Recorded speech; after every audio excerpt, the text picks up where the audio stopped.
The funding for this video is provided by the amazing members of my Patreon. Also contributions from viewers like you. Thank you. Yeah, I started from PBS Kids. What you gonna do? Fight me? Anyway, roll the video. I'm pretty sure at this point we all know what a Disney Channel original movie is. A TV movie with a somewhat low budget, corny dialogue, and very fucking annoying characters that you all want to fight at some point in the movie. I'm looking at you, Izzy's dad from Jump In. They're basically Lifetime movies, but family friendly. I like to throw on a Disney Channel movie every now and then for the sake of nostalgia and simply because I still find some of the newer movies interesting, like Spin. Go watch Spin, y'all. It's a beautiful movie. I'm not even joking. I mean it. As Disney Channel original movies, also called dcoms for short, are not perfect, they're fun films that hint at realism in them that I didn't notice until I was an adult. Y'all know I have seen the first Descendants movie a bunch of times, and it's one of my favorite movies of all times. While yes, I am aware that it's not great, and I'm gonna go ahead and say it, most of the shit y'all like on Disney Channel when you were a kid was not good, and it's okay to admit that. While plenty of these Disney Channel movies aren't good for the most part, there are a select few that I think are. Minutemen is one of Disney Channel's best. I put it up there with Good Luck Charlie and Kim Possible in terms of quality. But that's the reason why I can't watch these movies as much as I did as a kid. What made Minutemen so great is that it was extremely realistic, and the realistic aspects of the film is what makes it too sad for me to watch. Now we got ourselves a situation, and we argue, but baby, it's okay, 'cause I love you anyhow. Come on, boys, get loud, 'cause when the music starts bumping, the whole place will be jumping. It's my scene, you know what I mean, it's my scene, you know what. Hey y'all, it's Harriyanna and I'm back with another video. Hi, hello, how are you guys doing? My name is Harriyanna and welcome to or welcome back to the pirate ship, also known as Harry Hook's pirate ship. I am the captain, you are not my first mate. I don't got no first mate because you wanna know why? Come here. You gotta come to me today. I ain't coming to y'all, you coming to me. Nobody's worthy of being the first mate. But hi, hello, how are you guys doing? My name is Harriyanna and I like to make content based off nostalgia and family and children's entertainment and all the issues that I find within those spaces. Now, I just want to give a brief disclaimer before I get into any of what I am about to get into. I do apologize for the low energy that I have right now, and I most likely will have throughout this entire video and in the next one that I film. I've been having a lot of issues with my health, and because of that I just really been tired. I've been very tired. It's just been very difficult to get things done, but I have to get things done because yeah. So I do apologize for the low energy. Sorry if my voice is lower. I'm gonna make sure I have the volume turned up in editing so you guys will be able to hear me, and I do apologize for reading directly off the page. I know y'all hate that. I know people say that it's unprofessional or whatnot, but I really need to get this done, and yeah. The next day. It is currently the next day, and yeah, we still need to get this done, so let's go ahead and get into it.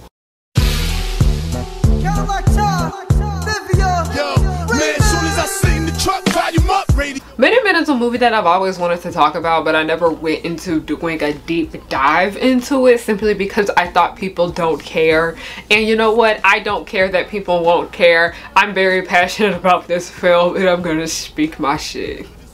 Now, what exactly is Minutemen about? It's about time traveling. That's what the movie wants you to think, but it's really not. It's about pain. That's what they want you to think Minutemen is when you look at the trailers for the film, but when you actually get into watching it, that's not really the main focus. It reminded me a bit of Blow Up, because if you guys are familiar with the Italian cinema film called Blow Up, love it. It's literally the inspiration for one of my books that I have written. Y'all might know about it, but Blow Up focuses on a murder mystery, but so much of the story is just focused on the fashion. That is what's happened here with Minutemen just as well. As the story focused on time traveling, it also dealt with the hardships of what was going on with the people within this town. Disney like was really promoting this movie like it was gonna be like the next Men in Black or some shit. And then when you watch the movie, it's not really about time traveling. Well, that is an important factor of the movie. It's just about pain. It's got my arm! It's got my arm! All I know is pain. This movie is just so hard to sit through because it's just extremely hurtful. And as someone who has had similar experiences as the guys in the movie as I did when I was both in middle school and high school, it hurt more because when I was in elementary school when this movie came out, I laughed at Charlie and like the rest of the geeks that were in that school, and I would be like, oh, that's not gonna be me. That's never gonna be me when I get older and I go to middle school and high school. And no, that was me. That's exactly what it was. Now, before we get into what the movie means, we need to have a brief rundown about what exactly happened in it. So brace yourselves, here we go with this. Hopefully I can keep it under 5-minute recap of what the fuck Minutemen is. The movie starts off with Virgil, Stephanie, and Derek, who are 3 best friends on their first day of high school. They are trying out for cheer and football. As Virgil and Derek are trying out for football, Stephanie is trying out for cheerleading. As Charlie, played by very, very young Luke Benward, is driving his rocket across this field. Why is he doing this? You don't even have a license, Charlie. Anyway, he starts getting bullied and Virgil is the only one who stands up for him. And we find out the person that started the bullying of Charlie was started by Derek. But Virgil doesn't find that shit out until the end of the movie. We're gonna bring that back up. And because of Virgil standing up for Charlie, it's basically social, you know that word. He's an outcast just like Charlie for the sake of being nice and standing up for him. It's so stupid what people will literally put you aside for in high school. You can literally stand up for somebody being bullied and people will literally ridicule you for that. Anyway. And because of the situation with him standing up for Charlie, he is not popular. Fast forward to about 3 to 4 years later, Charlie and Virgil are best friends and they befriend another outcast who's basically that white man from Zola. If you know, you know. If you've seen Zola, haha. His name is Zeke. Derek and Stephanie at this time period are dating while Derek is cheating on Stephanie and Stephanie starts to have speculations of him cheating. Fast forward in time, they create a club and they meet a girl named Jeanette, who low-key just wanted to join the club because she had a crush on Charlie. They talk about time traveling, they attempt time traveling works, but Jeanette gives them new outfits because she hated the ones that they had on. And because of these new white outfits that she gave them, the Minutemen are referred to as the snowsuit guys. They begin to use time traveling to stop the kids at their school from being bullied and being embarrassed. And this caused the government to be on their asses. Yes, like I'm not even joking. Next thing we know, Stephanie ends up breaking her leg, but Virgil goes back in time to save her. This is the turning point in the movie because this is when shit starts to hit the fan. Stephanie figures out that Virgil can time travel and she ends up telling Derek about it. Derek fucks up at the football game, making him lose the state championship, and I'm sorry y'all, I never gave a fuck about that state championship up in high school and in middle school. I didn't care about the football team. I didn't care about the basketball team. I didn't care if they went to state. I didn't care if they went to nationals. It's not that big a deal. At least it wasn't a big deal to me. That's why this entire plot line, I was like, it ain't that serious. He failed. Oh well. But Stephanie convinced Virgil to go back in time and reset the event so they wouldn't have lost and Derek wouldn't have embarrassed his ass in front of everybody there. Next thing we know, Stephanie catches Derek cheating on her with the said girl that he said that there was nothing going on with. Like, y'all know Deja Vu by Olivia Rodrigo? That's what this shit is. And then next thing we know, Derek bitch ass tried to lie and said he didn't cheat when yes the fuck you did. You was looking at that girl the whole damn movie. Bye. Next thing we know, the black hole that is just talked about sporadically throughout the movie, it actually forms. Because you want to know why? Because they kept fucking time traveling and messing up the times something continuum, some shit like that. Y'all know science stuff. And the black hole forms really big after school dance, and this all happened at the same time when Derek tries to make Virgil go back in time so he can undo Stephanie finding out that he was cheating on her so he could be back with her. Bitch ass nigga. The Minutemen go back in time and they close the black hole that they created, and the movie goes back in time to the day they first time traveled. It goes back to a few hours before they ever went back in time. And this also is the same day that Stephanie starts to have speculation of Derek cheating on her. And then we find out in the same moment that it was confirmed that he was cheating on her because Virgil brought it up to him and he was like, yeah, you got caught. What's that song Rihanna was like, the only reason you sorry is because you got caught? That was him. And that's the movie.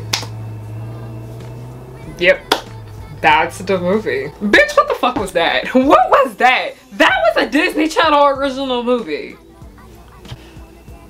A lot of Disney Channel movies don't really hold up in terms of quality, but this one sure did. Minutemen is a chaotic master. And this honestly feels like one of the best Disney Channel movies because sometimes Disney Channel movies feel like copies of each other, but this one felt a bit more original. That being for the time it came out, because during this time period, this is when Disney Channel original movies were becoming more of a thing with the release of High School Musical and the Cheetah Girls, and then Camp Rock coming around later.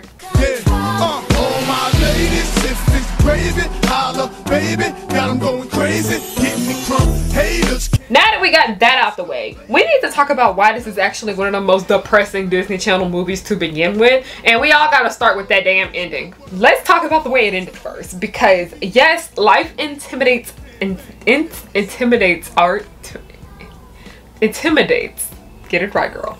Life intimidates art, art intimidates life. I say that all the time on this channel because that's what I really want to get across, that so many of the issues that we see in our media are there because they happened in real life versus they are things that happen in real life and we need to do better about. The ending for this movie threw me off as a kid because it just ended. It was like, that's it. That's the movie. That's the movie. There's not like 10 more minutes. That's literally how the film ends. Disney Channel movies often have this very cheesy, over-the-top ending where everyone is extremely happy and whatever the fuck. Nah, like, have y'all ever watched like BoJack Horseman and y'all know how that show ended? I got that same eerie feeling of when this movie ended as I did at the end of BoJack Horseman. It just ended. Nothing big and special happened. It just ends. Before the Minutemen go back in time to close the black hole, everyone is like clapping and screaming and cheering for them, like how most Disney Channel original movies end. Disney Channel gave us a Fox and the Hound ending with this shit. Nobody applauded them for saving the world because in order for them to save the day, they had to go back and reset everything that happened before they started time traveling. So when they came back to present tense, that being a few hours before everything in this movie happened, we were right back to how everything was in the beginning of this movie. Not the very beginning, but the time jump. Because the movie starts off in 2005 and the time jumps to 2008. They just go on about their business and quietly settle with their newfound relationships. That's literally how it ends. And the movie's ending, it pissed me off as a child because, like I said, I was expecting a loud, extravagant ending like most Disney Channel movies do. But now that I have gotten older and matured, this ending is perfect because it sets the tone of the film. I applauded this movie for not having that loud ass ending that most Disney Channel original movies do, because it can be a bit annoying because that's what you expect. I expected a grand finale at the end of this movie and I didn't get it. But with the nature of this movie, it didn't need it. Because this movie is not a happy movie to begin with. While Disney Channel movies are supposed to be feel-good movies that make you happy, this was not one of those. This one wanted to let you know, hey, humans hurt. The purpose of this movie is to teach the audience that bad things happen and people are extremely rude and they do not care. And then also bad things happen that we cannot avoid sometimes, and we just have to deal with them because that's life. We have those situations where people were being mean, as we'll take the restaurant situation, as Jocelyn basically... Woo! Ooh, I hated this bitch so much. But that girl that Derek was cheating on Stephanie with, she disrespects a service worker by removing the wet floor sign, which caused him to slip up and fall and drop food everywhere on the floor. And what is so nasty about this is because that guy looked as if he was the same age as her. He looked like he was in high school. And a lot of times when teenagers do get jobs, we don't know why they're in that position, but the main reason we know so many teenagers get jobs is because they don't come from a lot of money and their parents sometimes need help with bills. We don't know why that guy had his job, but he had a job and he should have been respected, especially by people his own age. People tend to be rude to people where they don't understand their situation that they are in, but her bitch ass literally thought it was funny to remove the wet floor sign. So when he came over to deliver someone's food, I'm not sure if it was to her table, but he was basically busy doing his job. He ended up slipping and dropping everything, and he just was getting laughed at, and everyone was being extremely cruel and nasty towards him. That shit right there could have been avoided. And then we also have to bring up the locker room situation with JoJo's fiance. Like, y'all think I'm playing? That's really JoJo's fiance in this movie. He basically had gotten his name is Chester, by the way. Chester had gotten his clothes stolen from the popular kids and had to walk out into the hallways naked to try and find them. Yes. Dog, yes, this was in a Disney Channel movie. I honestly was shocked that this scene stayed in there. The restaurant situation and the locker room situation could have been avoided because if people weren't being so nasty towards them, they would not have happened. But that's what the Minutemen start out as. They start out doing things to help people that are getting bullied because they understand what that situation is like and how much they hate it. The movie literally opens up with bullying. They helped outcasts because they understood how bad they felt with being bullied and they wanted to stop that pain from happening to somebody else. And then sometimes we just have accidents that we cannot avoid, and we need to talk about Stephanie breaking her leg. This is one of the scenes that most people remember from this movie, those who haven't rewatched it since they were a child, because it was used in the Corbin Blue music video for this movie, and it was also used for a lot of the promotions because this is one of the major turning points in the film, if not the major turning point. So what happened in this scene, there was a kid across the field that threw a football and it ended up hitting Stephanie while she was in the middle of the stunt. She was a flyer, the football hit her, she lost balance, and because of that she ended up falling out the stunt and breaking her leg. I've done cheerleading before, and I'm aware that in stunt groups, it is the stunt group's responsibility to catch the flyer if she falls out of the stunt. But sometimes things happen so fast that nobody can come in and save you. And the situation with the football just is really fast and very unexpected. When people in the stunt lose balance or whatnot, it's usually within that space and they'll be able to fix it. But this came from an external thing that was not supposed to be there, and it was just a horrible fucked up situation. From what we saw when Virgil came to save Stephanie, there was no way around her not breaking her leg. She lost balance so fast that nobody could come and save her. We saw how none of the girls were able to rush over to her because if they did, the other girls in the stunt would have fell just as well. Hello? Hello, this is the Uber Eats. I'm outside the door. Oh, okay, 1 minute, please. Sorry, y'all, we ordered juicy crab. Now let's take a card for example. If someone rear ends you, there's no way you could have avoided that. It's just a bad thing that happened. Moving on from this, there's an interesting side plot that happened in this movie that I think is more relevant now than when it came out in the past. It's so surreal when things like this happen because social media has made a lot of stuff more amplified, if that makes sense. Chester, who is the movie's token black kid, got bullied all the time because he was nerdy. He gets his clothes stolen when he is in a locker room. As y'all know, I have already spoken about that, which resulted in everyone laughing at him because he didn't have clothes on. And woo, I kid you not, this scene is so fucking mean. The Minutemen save him from embarrassment and give him more and new stylish clothing. And as Chester feels protected by the Minutemen and that bullying attempt failed because it's been happening to him numerous times in the past, he starts to treat people the way they were treating him.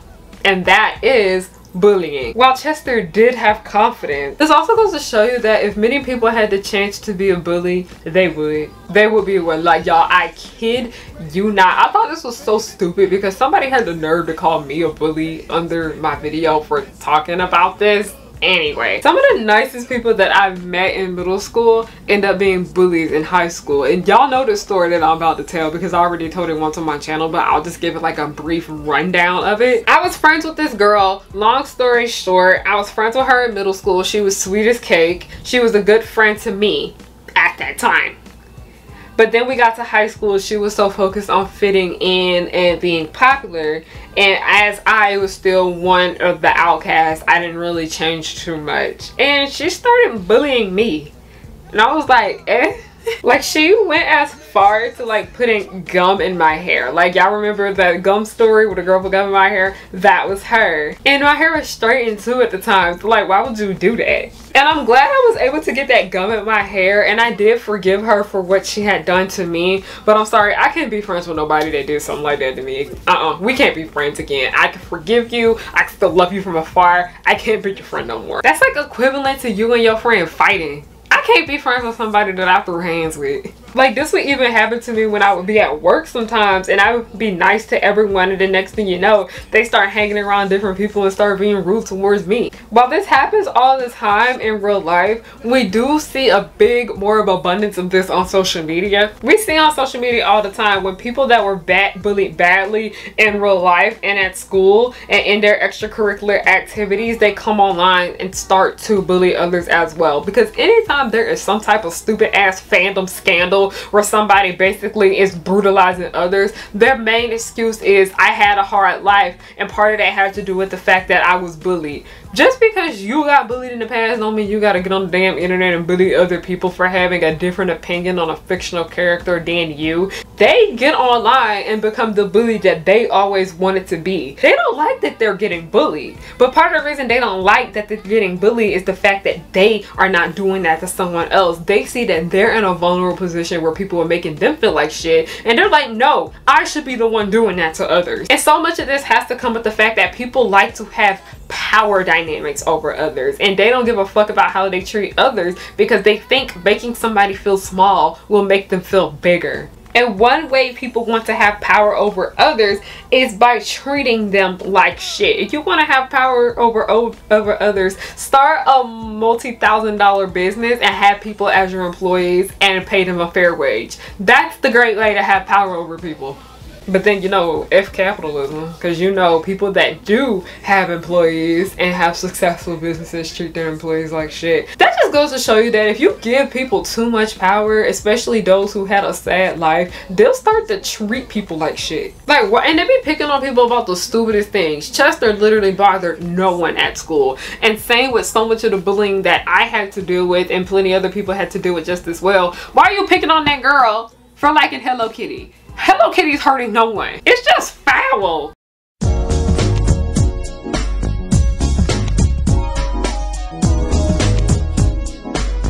Moving on from the subject of bullying, I do want to get into the subject of popularity, as those two tend to entwine. Popularity is one of the most major things in this movie, as so much of the film is about Virgil's desire to be popular. I get so many messages from you guys on how I deal with like bullying, like when I went to school, and how I deal with it online, and then also you guys ask me questions about how to fit in and how to be popular. And do y'all just want an advice video? Cause I'm not gonna make one of those how to be popular videos. No, I'm just actually gonna sit here and give you guys advice on how to deal with bullying, especially when it is coming from popular kids and alright, okay? We don't do that how to be popular kind of video shit over here, no. But anyways, plenty of kids that go to high school, one major thing that is important to them is being popular. They want to be liked by everyone. They want all the attention on them. They want everyone cheering for them at the games and the pep rallies and shit like that. They want people to follow them. They want people to fawn over them. which I understand to a certain extent, because so much of life you kind of have to be liked by people in order to, you know, have employment, be able to pay your bills, and so on and so forth. You have to be liked in order to advance in your career. So much of getting the acting job is being liked. And y'all wonder why there's so many actors out here that you used to see all the time booked and busy, and you don't see their asses barely in anything anymore. Word gets around on who is horrible to work with, and you're less likely not going to get booked if you're not liked. And the aspect of being liked, it's really just being nice. And as I am not from a small town, being at school kind of feels like one. You see the same people every day. Everybody know everybody and their mama, okay? And people feel as if they have some kind of status when they are in that setting. Usually the kids that make the football team and the cheerleading team are the ones that are usually the most popular kids in school. And we see everything, we see this in almost everything with the middle school or high school setting, where we see the most popular kids in the school are usually on the cheer team and the football team. And the example that I would like to use, y'all gonna look at me like, oh, she bringing that show up again. Yes, we're gonna talk about most popular girls in school. It's a cult classic. It is a favorite of mine. I used to watch that shit all the time. Some things about it did not age well, but there's still some good to it. It's the most popular girls in school. Their cheerleaders were the most popular girls in school, and the football team were the most popular boys in school. And as the kids that were the social outcasts, such as Rachel Tice and Judith, the characters that just get picked on the most within the series, they were the ones that were in clubs that nobody was really checking for. People tend to think that if they're popular in school, that will bring them happiness. And I kid you not, no, them bitches, the Overland Park cheer team, them bitches, and the Atchison cheer squad just as well, they're some of the most miserable girls I've ever seen. They were so mean and they were so nasty, and they thought because they had this status at their school that they could treat people any kind of way. What made the most popular girls in school so good was how bad it was, okay? We loved coming into watching the show and watching how gross and mean and nasty that these characters could be to each other, and that's simply because of the fact that they were popular. Like, when people think of the word popularity, and when it comes to, like, you know, school settings, because there is popularity at colleges, but just people don't want to admit it. There is, but also it's kind of like nobody kind of gives a fuck. We're gonna get to that later. Popularity is often associated with bad things and good things, but these are the typical things that you always see associated with that factor. Mean. People tend to think that all popular kids are mean. No, a lot of them are not, but I just want to let people know that popularity does not always equal into being well liked. Popularity means that everybody knows you. Alright? Like, just because somebody has a whole bunch of followers on social media does not mean that everybody that is following them likes them. I don't understand why y'all do that. Why do y'all follow people y'all don't like? But anyway, that's one thing that's always associated with popularity in high school and middle school, is that the kids are usually mean, and two, that the kids are usually well off or rich. That's what so much of the kids were in the most popular girls in school. Is a bunch of well off mean kids, and the show just focused on them. And it's very interesting, I say, because the show is just making fun of people like that the entire time, and that's why it's just genius. And then also there was one particular situation within the most popular girls in school, is how the staff didn't really do shit, like, at all. And I hate to say it, I hope I don't sound ridiculous, but that is realistic for so many school settings, where the popular kids will be picking on other children and the staff does nothing. The staff actually kind of plays into it, because we actually saw an example of this within the movie where, oh my god, I hated this man so much. He basically was like the principal from Phil the Future. Don't ask me to review Phil the Future. I hated that show, and I'm not touching it again, ever again, with a 10-foot pole. Moving on, but I just didn't like him at all. I didn't like him in Phil the Future, and I didn't like him here either. But this man, he would literally see children getting bullied, and somebody had pointed it out to him, and he was like, hey, you're a teacher, you're supposed to do something. And he was like, that's just life, and then went on about his business. Maybe do your fucking job, sir. Alright? High school hierarchy is so stupid in my opinion because none of this shit matters no more than the day you graduate. I'd say probably give it like 2 weeks after you graduate, because after graduation that's when everybody is having like their graduating parties and then their going away parties too, like later on at the summer. But that shit is dead once you walk that stage and get your diploma. And then you realize the diploma basically kind of don't do shit for you. Oh my god, you get like a hit. You get hit with like a sense of realization when you graduate high school, but you're like, oh, I really am a nobody in this world. Yeah, you are. You're just a regular person in this world now. Schools usually have like 1,000 people at them. Like my middle school only had like 600 people, but then my high school had almost about 1,000 there. And that is not the world, and to be honest, that's not really a lot of people. It may feel like a lot of people in that setting, but like I said, you're so young and that's a lot to you. But when you actually go out and go to the outside world, you're like, oh, there's much more to life than this and being popular in this one building and in this one setting. That is not the whole world. There is an entire life outside of that school, and none of it all matters.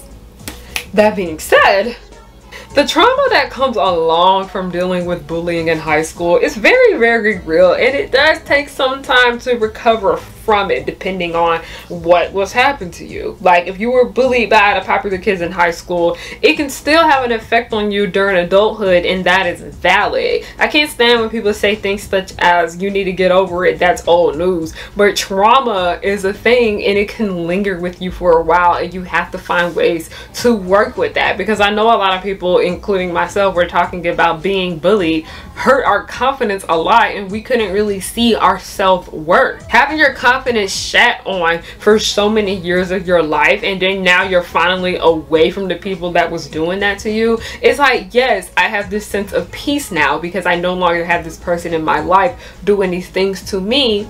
But then also, I'm still very, very hurt by what was done. Bullying is brutal, and this movie wasn't afraid to show how ugly it was. Like, I have had my belongings thrown in the trash can. I have had people smack me when I did nothing to them. I have had people make up rumors about me. Bullying is brutal. Olivia wasn't lying when she said it's brutal out there, because it is. Once you graduate high school, it's so funny because it's like everybody just kind of forgets about each other. Everybody be like, keep in contact with me, love you, this and then the third. But no, a lot of people go and unfollow everyone. They go and delete all of their pictures that they had taken with the people that they had posted on like their Instagrams and whatnot. Everyone just goes to another school, or they go and get a job. That also being said, we still have people out here that crave popularity. I be seeing people that I went to high school when I'm like scrolling through like Instagram famous people's pictures and whatnot. I be seeing them over there kissing up to them people in the comment sections, and I'm like, why do you think so many people online in general just kiss the asses of super rich influencers? Why do you think so many people make YouTube channels simply for the sake of wanting to be famous? I know so many people were talking about, I want to make a YouTube channel because I want to have a reality show, and I'm like, that's cute, but then it's like, y'all don't, do you have any talent? Like, do you actually have a very interesting personality? Because one thing I've noticed about a lot of like popular kids from high school that wanted to start YouTube channels is that they did not have the personality. Like, their only personality trait was having money, looking nice, and being mean to people that had different interests than them. Like, a lot of y'all don't have the personality to be on this platform. Like, I'm not trying to be mean or anything like this, but I would constantly see, like in the past when I was like in high school, and then also like when I first like got into college, I would see girls like trying to like be like influencers and whatnot. And like, you are an influencer, do that, be great, but it's just like the personality's not there, ma'am. And one thing I have noticed, y'all, this is just completely off script because I got some things to say. Somebody has said something about how y'all notice how a lot of these TikTokers, when they try to go to YouTube, it doesn't work out because, like I said, they're not interesting enough for long form content. Like, it's Vine all over again, y'all. Vine, you know how you only had about 7 seconds over there, and then when the people transferred to other platforms for more long form content, it was just like, yeah, you're not all that interesting. That literally is what's happening with TikTok. TikTok, you only get about 1 minute, and I think they extended it to 3. I'm not on that app no more, but you literally have very short time, and I feel like people have learned how to be entertaining in 1 minute. You try and go into, why do y'all think so many TikTokers do not be lasting long on YouTube? A lot of them are not entertaining, period. And there are a lot of them that are very entertaining. And then they do YouTube and then don't come back, and I'm like, no, you're one of the good ones, stay here. But then there's other people that come here, they try it, the personality's just not hitting, and then they just run back to TikTok, and then they just go over to Instagram just as well. I'm sorry, but like, some of y'all just don't have that it factor. It reminds me of, like, I remember the Westbrooks. Y'all know, like, India Westbrook, Crystal Westbrook, like them. Everybody used to talk about them all the time because, like, India Westbrook was like one of the first, like, Tumblr girls of color. Like, y'all had Acacia Brindley. No, girls of color had, like, India Westbrook. Their reality show that they got on BET, she was just, that they were boring. They were not interesting. They just had stank ass attitudes and were very conventionally attractive. Like, whereas Kamora Lee Simmons and her family, they're actually entertaining. Like, some of y'all just don't have that factor.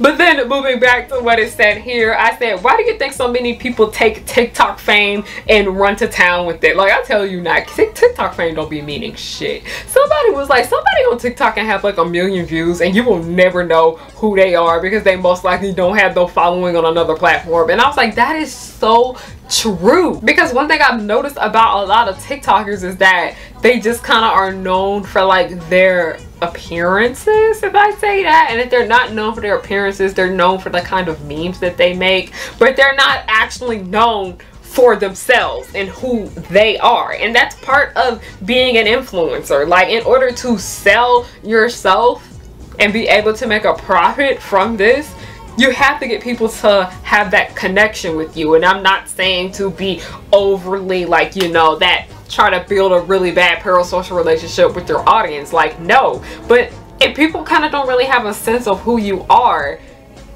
they're not gonna want to buy your products. They're not gonna want to continue to watch you and tune in every week in the store, okay? That's why so many people on TikTok can get away with just being boring.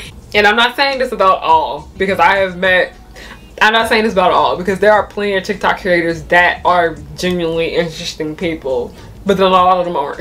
It's very interesting to see how popularity still plays a factor into adulthood, because so many people crave that attention that they wanted so bad from people in high school and in middle school settings, and they're like, oh, I could go out on the internet and get this just as well. But then also it's like, this is a job. Like, it's sad because popularity is a part of being a content creator, and it's also a part of being an influencer as well. I say popularity matters more when it comes to being an influencer, but then, like I said, popularity does not mean liked. And I just find it so interesting because people don't seem to realize how disaffecting them as teenagers still lingers on in adulthood. Now, I just want to briefly mention this real quick because I don't want to go into detail with it because I'm just not in the mood for nobody's comments. But diversity is, it's not great in the movie. I'm just not in the mood for people getting upset with me for calling out typical tropes within the film, because there was a tad bit of white saviorism with the Jester character, but that's just all I'm gonna leave it at, okay?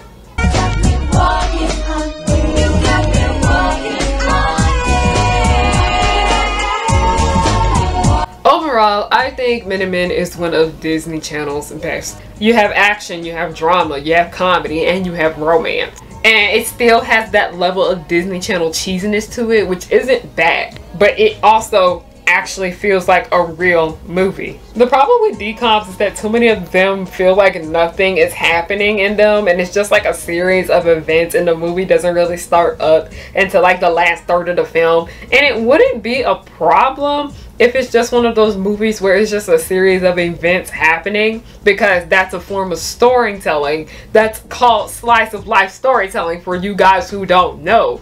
But these Disney Channel movies aren't really slice of life storytelling. It's just like a whole bunch of stuff going on, and then next thing you know, at the last third of the movie, that's when shit finally gets resolved. Like, it's not good writing. Why do y'all think so many of these movies don't age well? They spend so much time focused on the music, they've spent so much time focused on the fashion, and they've spent so much time focused on that aesthetic that the writing suffers because of that. Why do y'all think so many of these super duper big dcoms that everyone obsesses over, I no longer care for because the writing is terrible and people are afraid to admit that? They don't want to admit it because it's a movie that they loved growing up. They don't want to admit that because it's a movie that they loved growing up. And it's okay to admit that things that you like from your childhood are bad. Things are bad sometimes, okay? Accept it. Minutemen isn't a musical, nor is it a movie that focuses on fashion with the exception of the snowsuit outfit. It's not a movie about chasing fame or being friends with celebrities either, like many Disney Channel movies are. It's just a movie about bullying and the trauma that comes along with that. And that kind of storytelling works best for what it's giving. The movie takes place in any town, USA, where everything is just plain. Anything can happen there. Why Minutemen having such a simple setting works because if it weren't over the top, the time traveling storyline wouldn't have worked. It wouldn't have worked because there would have been so much going on that it would have distracted from that and made it worse. Minutemen's setting, outside of time travel being realistic, is how they were able to get away with that wacky storyline. They were able to get away with such a concept that's constantly brought up, but people don't really want to act on it because they're like, that's not real. Magic doesn't exist. Like, okay, off topic, but a lot of these shows and whatnot that are like about magic, if they would simplify the world it takes place in, sometimes the product would be better. Because when something just has too much going on, it's a distraction. I don't care what none of y'all say, but that is how I felt. This is my unpopular opinion about the Winx saga. That the setting that it was in honestly kind of helped the storyline a lot better, because if they were wearing those loud, flashy, over-the-top outfits and everything was extremely colorful and this and that and the third like it was in the series, it would have distracted us from the actual storyline. And while I like the Winx saga, I'm not a Winx Club fan, okay? That's probably why I enjoyed it. I liked what it was giving. Sometimes making things a little bit more simple is for the betterment. While the outfit choices within the Winx saga could have been much better, because yes, they, like I said, one was dressed like a Karen and glitter, and then the rest were just plain. They were just like 30-year-olds. Like, it just wasn't working. But they could have given them more casual outfits that teenagers would wear. I wasn't upset with them simplifying the outfit choices in the setting, because that, honestly, I'm gonna be real, so many people be using the aesthetic of things to cover up what's bad. Like, I love the Descendants movies, but I will tell you, I don't like that shit for the story. The story's awful. Well, I love the first story in the first movie, but I'll be first to tell you it's not that great to begin with. But the main reason why people love Descendants is because they love the way it looks. They love the aesthetic, the fashion.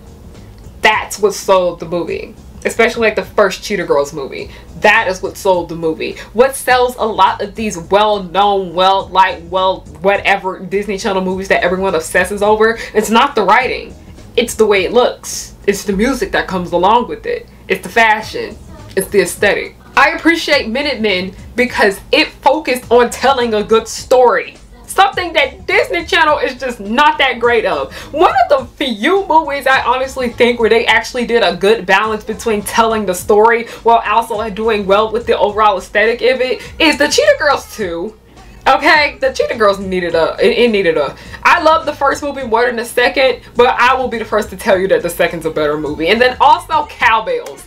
Cowbells, the aesthetic was there, and then also the story was there too. You can do both. They just choose not to. And also, it just feels like a lot of these movies just be rushed together, because I remember back in the day, dcoms used to come out like frequently. And I've noticed that over time has passed, like the dcoms that have come out, I'd say within the last 3 years, have been a bit better than the ones that we have had as children because they're actually taking more time with them. Like Spin, go watch Spin. That's one of the best dcoms. Minutemen being realistic is why they were able to get away with having such a out of this world concept, okay? But also Minutemen being realistic to its setting is what made it also much more painful. This movie is extremely sad and it can bring back bad memories from people who had to deal with similar things that were happening with the characters in this movie, because it was a tad bit triggering for me. As I love this movie, it's not a comfort movie for me. It brings me a lot of discomfort and I love it, but it's hurtful. Minutemen holds up very well. And I do highly recommend that you guys give it a rewatch if you can. If you're in a good headspace, But that is the conclusion of my takes on Disney Channel's Minutemen. What do you think? How do you feel about the movie? Comment down below. If you got into this section of the video, let's see. What do I want you guys to comment down below? What is your favorite Disney Channel movie that people don't really talk about? It can't be none of the super duper popular ones. It gotta be one of them unknown ones. If it's stuck in the suburbs, I'll let that one slide, okay? Comment down below. But I will say some of my favorite dcoms would have to be Let It Shine because I'm biased, and then Jump In still holds up pretty well, but Minutemen will always just hold a special place in my heart because it just felt like one of the few times Disney Channel actually did something right. But yeah, that's all I'm going to say for this video. I'm going to end it right here. Thank you guys so much for watching. If you want to know ways you can support me, I have Ko-fi links. I have a Buy Me a Coffee link. And I also have Patreon. Please support the channel. If you would like to leave a donation, links to that will be down below. I feel like I said that already, but oh well. Merch is at harriyannahook.com. Use code HOTSPOT30 for 30% off. The link to the code and the link to my website will be down below. Don't forget to check out my blog. By the way, I have a blog on my website just as well. Just go to harriyannahook.com. Y'all have a good time over there. Also, I have a web show going on. It's a campaign called The Progenies. We are trying to get back to filming. The link to our GoFundMe campaign will be down below. And if you guys want to support me for free, watch The Progenies. The link to that will be down below. And just to follow me on everything at Harriyanna, HARRIYANNA. Thank you guys so much for watching and have a good night.